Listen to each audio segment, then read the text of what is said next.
J'ai une théorie sur ce que pourrait devenir Cyberpunk Orion et honnêtement, c'est un chaos total. Pour comprendre cela, je vais me baser sur une des fins du DLC Phantom Liberty. Mais avant, est-ce que ce personnage vous dit quelque chose ? Les fans les plus hardcore savent déjà, pour les autres, laissez-moi vous présenter Mr. Blue Eyes. Dès le départ, soyons clairs, son identité est inconnue, mais ses actions, elles, sont très concrètes. Il y aura pas mal d'infos condensées, alors restez bien jusqu'à la fin si vous voulez comprendre la théorie. Quand on enquête sur la mort du maire de Night City et qu'on se rend chez Jefferson, il devient complètement parano. Il parle d'une organisation secrète, capable de contrôler l'esprit des gens via les implants. Et pile au moment où il s'apprête à dire la vérité, nos optiques se brouillent. Un appel mystérieux, une voix calme nous dit d'arrêter nos conneries. Petit détail flippant, cette personne sait qu'on a la relique dans la tête. Et là, tout s'aligne.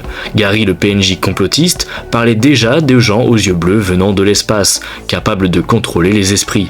Mr. Blue Eyes apparaît à des moments clés du jeu également, et surtout, on le voit lors de la toute dernière mission du DLC, dans le complexe aérospatial. Encore plus troublant, Somi explique qu'elle a pu s'acheter un billet en discutant avec un mystérieux corpo aux yeux bleus.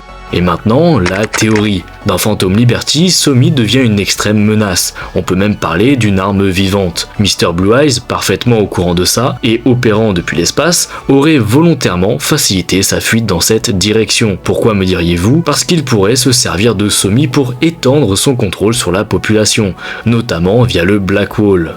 Et si tout Cyberpunk Orion tournait autour de lui, vous en pensez quoi ?